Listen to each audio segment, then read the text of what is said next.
Welcome back to Dirty 20, everybody. Today we continue with our series of the characters of the Forgotten Realms by discussing the Archmage, Master of Undermountain, Halaster Blackcloak.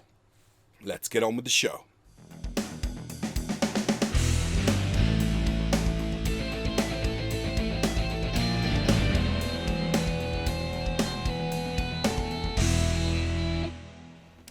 We would like to start by thanking Mitch Bain for our new intro and outro music. Please check out some more of his stuff in the link in the description. Thanks, Mitch.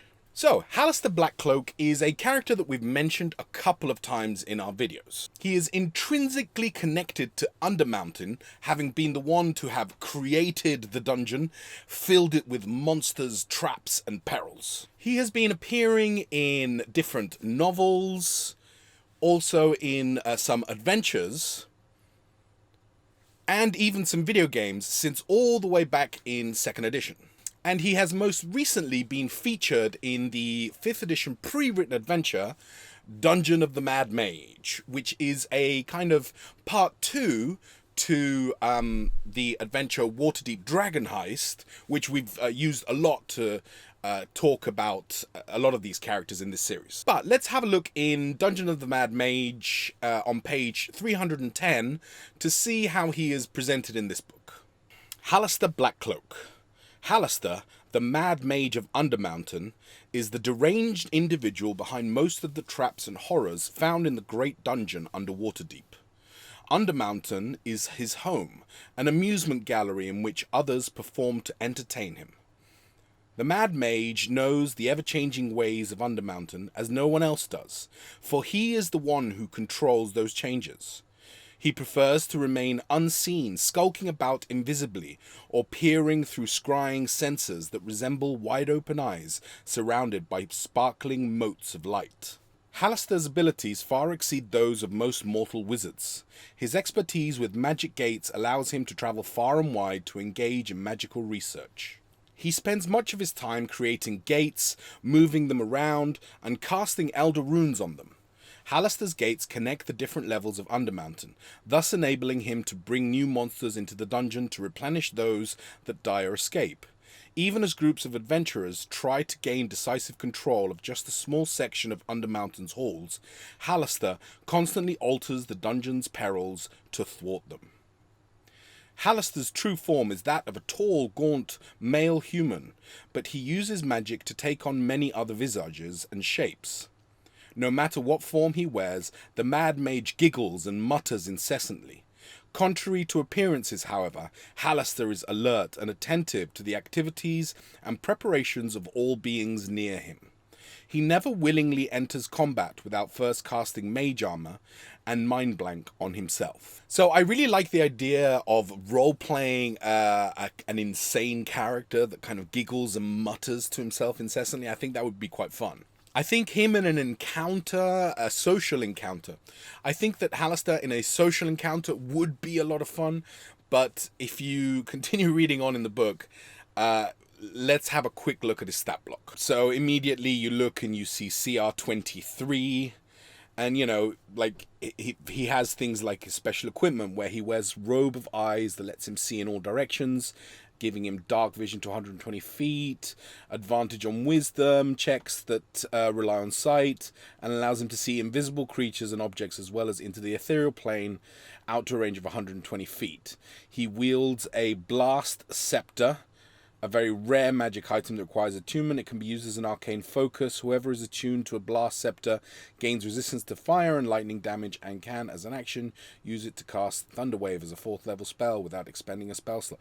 And so on and so forth. I mean, he's also a 20th level spellcaster, and he has the Wish spell. So all of this makes me a little sad, I think, because he's so out of most of the characters that I've ever DM'd for, in terms of that they could potentially really, present a threat for him. And I think that this is also partly my feeling about Undermountain and, the Dungeon of the Mad Mage, simply because it's so vast and so deadly, and it's a real kind of It's a kind of throwback to an older style of play, the dungeon crawl, which I think can be a lot of fun, but in smaller doses. And this is just huge and sprawling, and, you know, you're only really gonna get to face him if you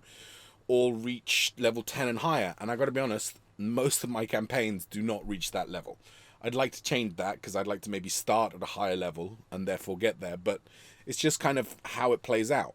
So the dungeon crawl can feel like a slog. It can feel in the same way that combat, as we've discussed on the channel before, can feel like it's just dragging. Dungeon crawls can also feel that way, and often they're very deadly. And Undermountain, again, being as legendary as it is, Halaster being as legendary as he is, of course, it is, you know, serious stuff to try and deal with. However, after reading a little bit further into Halaster, I was very intrigued by the concept that he has had many apprentices over the centuries. So, for example, these are just some that I've found particularly interesting. Trobriand. Called the Metal Mage, Trobriand has a gift for building metal constructs and monstrosities.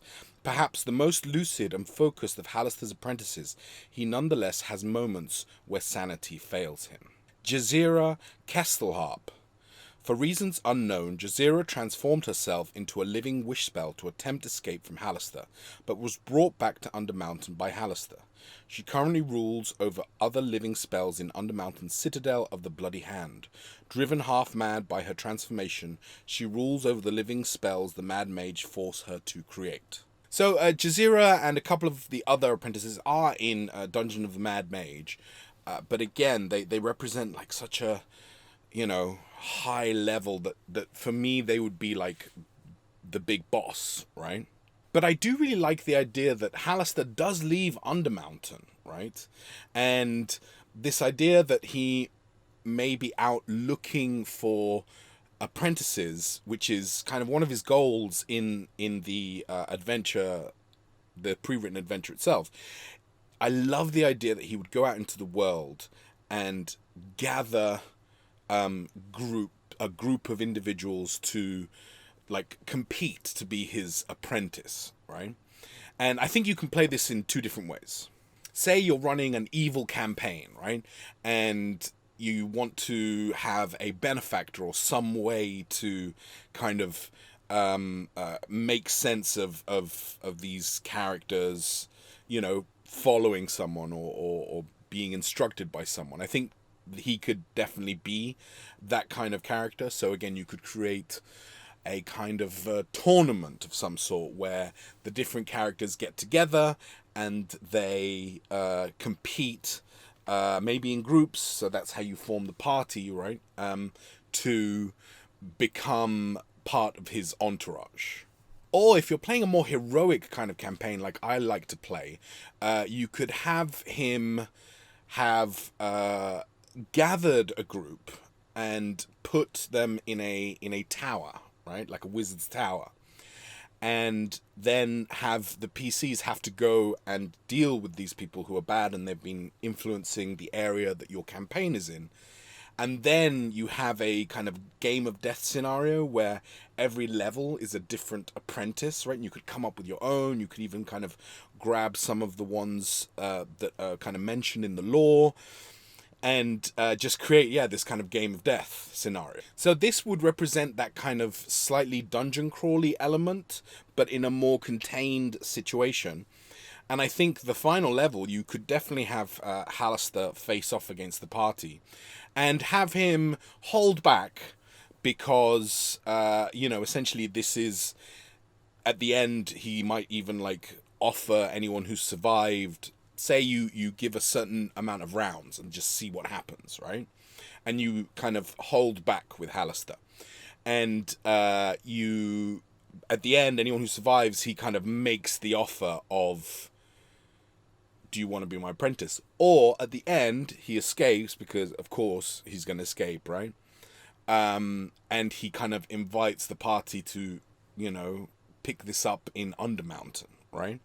And then you can maybe go to Undermountain because by that point, I would imagine that you would be fairly high level. But I think that it's the kind of adventure or kind of like series of encounters that could scratch that dungeon crawl itch, that could introduce Halaster to your campaign as a kind of big bad, and potentially bring people to Undermountain once they've kind of reached a certain level.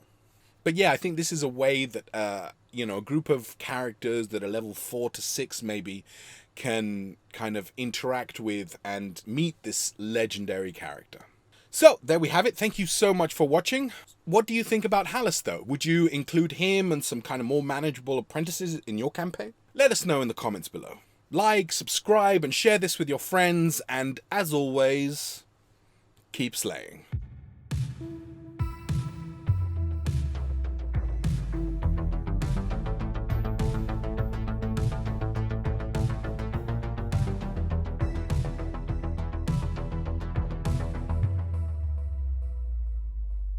If you've enjoyed this content, then please smash that like button, subscribe, share this around online, and come and visit our website, www.lavictoriaproductions.com, to see all our past episodes, as well as our blog posts and all the stuff that we're currently working on at La Victoria Productions. Why not reach out to us and tell us what you think of our videos? You can reach us on Twitter. @MouthLaVictoria is our producer. We are also on Instagram. I am EnanoLVP, and our producer is Jazzy J. Cherot. We're also La Victoria Productions on Facebook and LinkedIn. Come on by and let us know what you think.